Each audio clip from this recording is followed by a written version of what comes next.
अस्सलाम वालेकुम जी, मेरा नाम अबू बकर है। उम्मीद मल्टीमीडिया चैनल में आपको जो है वो खुश आमदीद कहते हैं। क्लास 10th फिज़िक्स के जो है चैप्टर 1 के हाफ न्यूमेरिकल पर हम डिस्कस करने जा रहे हैं।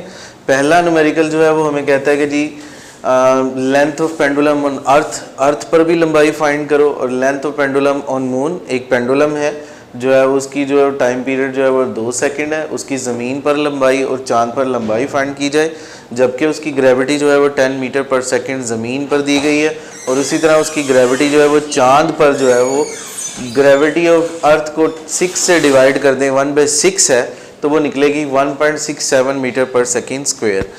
अब जब हमें जो है वो टाइम पीरियड का फार्मूला जो है पेंडुलम की बात करते हैं तो वो हमारे पास t = 2π√L/g होता है। अगर हम उसे अर्थ के लिए यूटिलाइज करेंगे तो LE/GE लिख देंगे, ठीक है। टेकिंग स्क्वेयर बोथ साइड, दोनों तरफ का जो है वो स्क्वेयर ले लिया जाएगा ताकि जो है वो स्क्वेयर अंडर से कट जाए, और ये t का स्क्वेयर लेंगे तो t स्क्वेयर आ जाएगा, 2π का स्क्वेयर यानी 4π का स्क्वेयर आ जाएगा, स्क्वेयर अंडर से कट जाएगा, LE/GE आ जाएगा।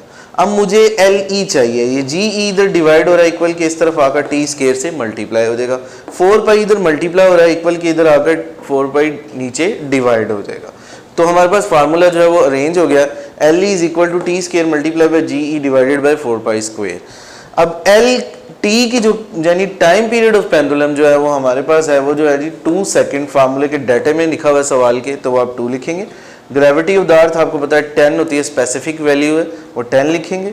4 एज इट इज़ आएगा, पाई की वैल्यू जो है 3.14 है। इन दोनों को मल्टीप्लाई करके नीचे वालों को मल्टीप्लाई करके डिवाइड करेंगे तो आपके पास वैल्यू आ गई 1.01 मीटर। ये टाइम पीरियड ऑफ अर्थ जो है वो आपके पास 1.014 मीटर आ गया। इसी तरह टाइम पीरियड ऑफ पेंडुलम का जो है वो आपने फाइंड करना है, लेंथ ऑफ पेंडुलम फाइंड करनी है चांद पर। पहले जो है वो लेंथ ऑफ पेंडुलम ऑन अर्थ आया वो 1.014 मीटर आया। अब इसी तरह length of pendulum on moon यानी चांद की सतह पर पेंडुलम की लंबाई फाइंड करनी है। फार्मूला वही रहेगा, t square multiply bye GM/4π square. t की कीमत आपको पता है, पहले ही सवाल में गिवन है, वो 2 एज इट इज इधर पुट कर दी जाएगी। GM जो भी हमने निकाली है 10 को 6 से डिवाइड करके, कि ग्रेविटी ऑफ द मून कैसे निकाली जाती है मैं आपको बता चुका हूँ, वो डिवाइड करेंगे तो 1.67 आ जाएगा। इसी तरह 4 एज इट इज, पाई की वैल्यू है 3.14, सबको मल्टीप्लाई डिवाइड करके 0.17 metre length of pendulum on moon निकला है, पहले सवाल का आंसर। अगले सवाल पर चलते हैं।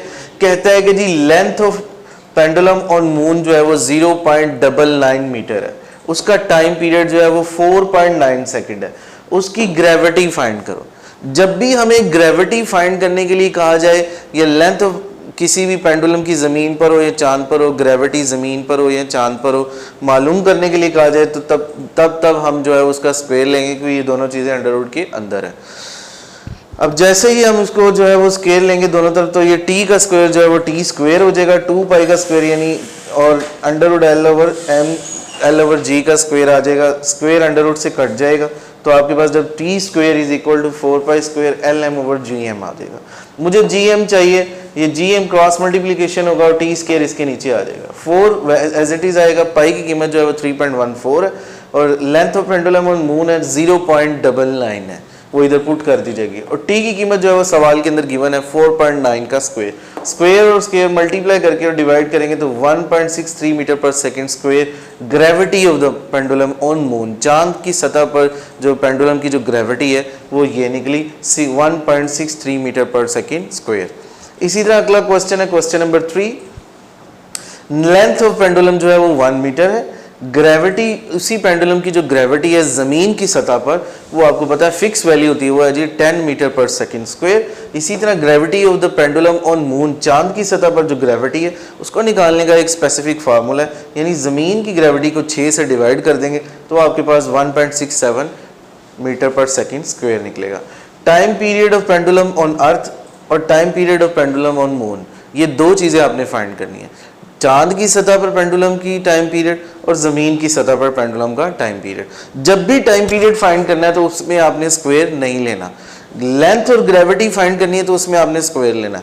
एज इट इज लिखेंगे, t = 2π L/G। जब हमने लेंथ ऑफ पेंडुलम की अर्थ के लिहाज से लेना है तो हम उधर LE लिख देंगे और ग्रेविटी को हम GE लिख देंगे। यहाँ मैंने फार्मूले में जो है अरेंजमेंट कर दी। उसके बाद पाई की कीमत 3.14 है, लेंथ ऑफ पेंडुलम और अर्थ जमीन पर पेंडुलम की लंबाई 1 है, उधर पुट कर दी जाएगी। ग्रेविटी जो है 10 है, इन दोनों को डिवाइड करेंगे तो 0.1 आएगा। इसका अंडर रूट लेंगे तो 0.316 आएगा। 3.14 को 2 से मल्टीप्लाई करेंगे तो 6.28 आएगा। इन दोनों को मल्टीप्लाई कर देंगे तो 1.98 सेकेंड आपके पास time period of pendulum on earth, इस जमीन की सतह पर पेंडुलम का जो टाइम पीरियड है वो 1.985 सेकेंड निकला है। इसी तरह चांद की सतह पर भी पेंडुलम का जो है वो टाइम पीरियड मालूम करना है, फार्मूला वही रहेगा, जस्ट आप इसको LM GM और TM कर देंगे, डोनेट करता है कि ये चांद की सतह यानी मून पर जो है इसका टाइम पीरियड ये होगा। पाई की कीमत वही रहेगी जो हमने अर्थ के लिहाज से भी यूज़ की थी, 3.14 है, लेंथ भी वही रहेगी 1 आएगी, और इसी तरह ग्रेविटी ऑफ द मून जो हमने निकाली है क्वेश्चन के आगाज़ में वो 1.67 इधर पुट कर दी जाएगी। दोनों को डिवाइड करके अंडर रूट लिया जाएगा तो 0.773 निकलेगा। 3.14 को 2 से मल्टीप्लाई करेंगे 6.28 निकलेगा।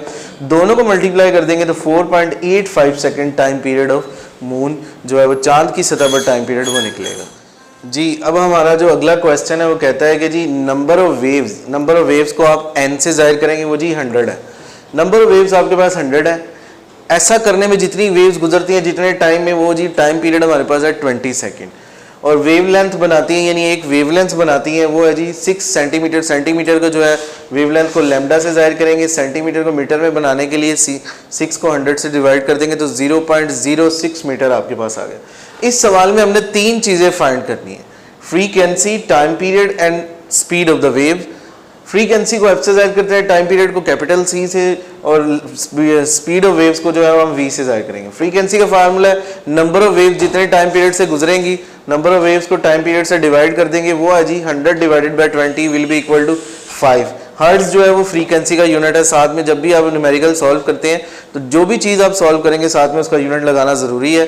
ये जो पेपर पॉइंट ऑफ व्यू के लिए आज से बहुत अहम है, अगर ये आप नहीं लगाएंगे तो आपका एग्जामिनर 1 नंबर काटेगा। इसी तरह time period reciprocal of frequency है, T is equal to 1/f। f जो भी आपने फ्रीक्वेंसी निकाली है 1 को आप 5 से डिवाइड कर देंगे 0.2 सेकेंड आ जाएगा। इसी तरह आपने बस वेलोसिटी निकालनी है, स्पीड ऑफ टाइम वेव्स, वो v is equal to f lambda है। f की कीमत आपने निकाली है 5 को मल्टीप्लाई कर दें, लैम्डा की कीमत जो हमने स्टार्ट में क्वेश्चन के अंदर डाटा में गिवन है 0.06, इन दोनों को मल्टीप्लाई करेंगे तो 0.3 मीटर पर सेकंड आ गया। तो ये इसका आंसर है। अगले क्वेश्चन में आए, कहता है कि जी टाइम पीरियड जो है वो हमारे पास 2 सेकंड है, ग्रेविटी ऑफ अर्थ यानी g जो है वो हमारे पास 10 मीटर पर सेकंड है, उस पेंडुलम की लेंथ फाइंड करो। पेंडुलम की लेंथ फाइंड करने के लिए फार्मूला जो है वो आपके पास T is equal to 2 pi under root L over G है। मैं आपको पहले भी क्वेश्चन में बता चुका हूँ कि अगर हमने लेंथ या ग्रेविटी में से कोई चीज़ क्वेश्चन में पूछी जाएगी तो तब ही हम दोनों तरफ का स्क्वायर लेंगे, अगर टाइम पीरियड पूछा जाएगा तब स्क्वायर नहीं लिया जाएगा। तो अब हम दोनों तरफ का स्क्वायर ले लेंगे, T का स्क्वायर आएगा, स्क्वायर अंडर रूट से कट जाएगा, L over G as it is बाहर आ जाएगी, 2 पाई का स्क्वायर 4 पाई स्क्वायर आ जाएगा। मुझे L चाहिए, ये G इधर डिवाइड हो रहा है इक्वल के उस तरफ आकर T से मल्टीप्लाई हो जाएगा, और 4 पाई स्क्वायर इधर मल्टीप्लाई हो रहा है इसके नीचे आकर डिवाइड हो जाएगा और L सेपरेट हो जाएगा। L is equal to T square multiply by G divided by 4 square. T की कीमत जो है वो आपके पास क्वेश्चन में जो है वो 2 है, वो टाइम पीरियड की जगह आप 2 पुट कर दें। G की ग्रेविटी की कीमत 10 पुट कर दें, उसी तरह नीचे 4 एज इट इज, और पाई की कीमत 3.14। 4 से कट जाएगा 2 का स्क्वायर होने के बाद, और 10 एज इट इज आ जाएगा। 9.8596 से 10 को जब आप डिवाइड करेंगे तो 1.01 मीटर आपके पास लेंथ था।